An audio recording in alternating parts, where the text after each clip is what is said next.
Ladies and gentlemen, old guy coming at you a little bit different today. I was just leaving Triumph Waukesha after filming some bikes. Had a lot of fun today. Got to ride a bike I didn't even know existed. So that was really cool. But I was speaking to the sales manager and kind of speaking with some other customers that were coming through, and we were all kind of curious about younger riders coming in. It seems like there's been a lot less new riders, and I kind of wanted to get other people's thoughts on it. Does there seem to be a lack of new riders coming into the equation? Because I see a lot of guys coming in, they already have bikes, they're just buying new bikes. People of the older age, or a little bit more secure financially, so yeah, we buy bikes because we love them. But I was kind of wondering, why are we seeing less new riders? And kind of boiled it down to, I guess, two things, I suppose. Fear, and that fear is multiple things, and then price. So from the fear perspective, are we seeing less new riders because of the fear of riding a bike, the fear of learning to ride a bike, the fear of other people on the road? And what, if that's the case, what can we do about it? Number two, I guess, would be cost. While yes, there are a lot of bikes now that are relatively inexpensive. You got, for Triumph, you have the Speed 400 at 5K. You have CF Moto makes quite a few bikes that are under. They make a few bikes that are under 5K, a few bikes that are a little bit above 5K. So there are a lot of bikes out there that are relatively inexpensive, but that leads to the issue of, yes, it's inexpensive MSRP, but after you pay all the fees and everything else, you're still getting up there in price, plus you have to finance it. Because how many people have 6K, 7K just sitting around after everything's said and done? So I'm just kind of curious as to what we can do to fix this. If it's a fear thing, how can we mitigate the fear of riding?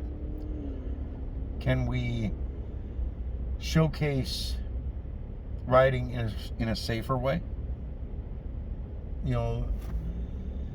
Because I don't feel that I'm any more in danger on the road than I've always felt on the road. As a rider, it's my job to pay attention to everybody else.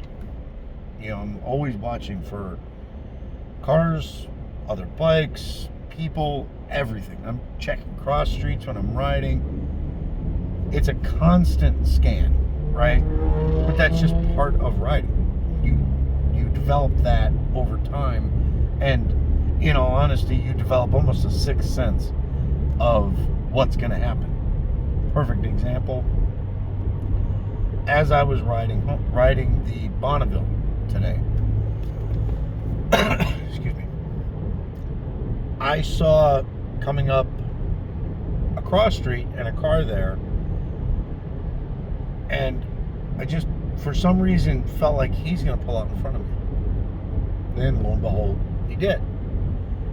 But I had already felt that, so I had already started applying some brake pressure, slow down just a little bit, and I was able to very easily slow down in advance of hitting him, or him hitting me. So that kind of thing never was a thing, never really was something that was a hindrance to me. But I can see, okay, people see that stuff on YouTube all the time. Entire channels dedicated to just crashes,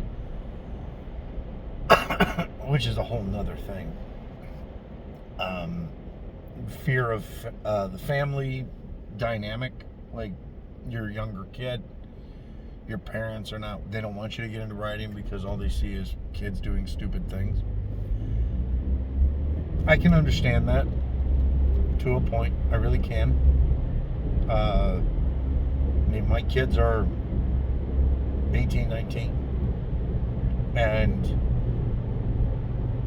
I wouldn't stop them from riding, but I would hopefully try to mitigate some of the stupid decisions that they will make, because I made them.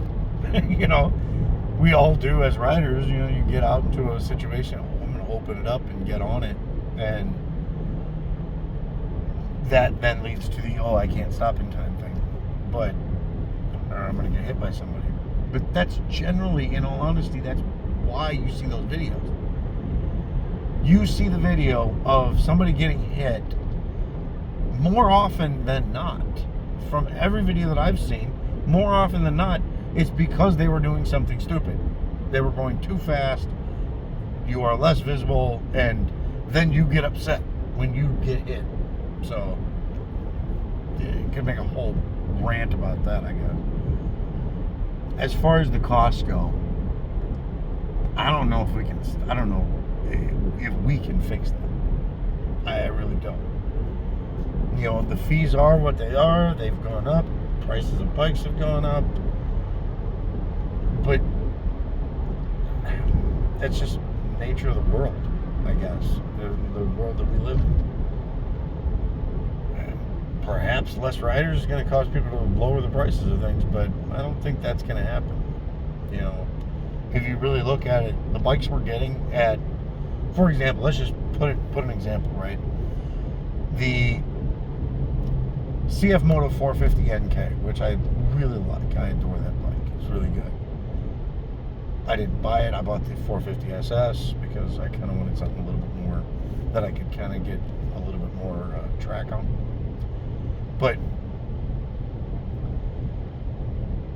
that bike is $5,200 before fees and all the other stuff. Relatively cheap. And great power, 50 brake horsepower. It's like 29 foot-pounds of torque. It's got plenty of power for a beginner.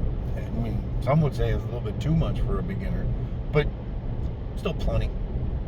And it's relatively cheap, and it's brand new. I mean, the Z500 is roughly the same price. There are still bikes that are relatively inexpensive that you can have for cheap. So, is it just the finance rates? It's too expensive for people? Is it, the fact that in America we treat bikes as toys? I don't know. I'm genuinely curious, and I would really like to find a solution, or try to find some way to get more people riding, because riding is so enjoyable and so freeing and peaceful for me. It's literally something that is therapy, and I would love to see more people riding, and I'd like to know how everybody else feels about that, and if you can think of anything that you feel would make a difference. I'd love to hear it. Everybody, as always, stay safe and enjoy the ride.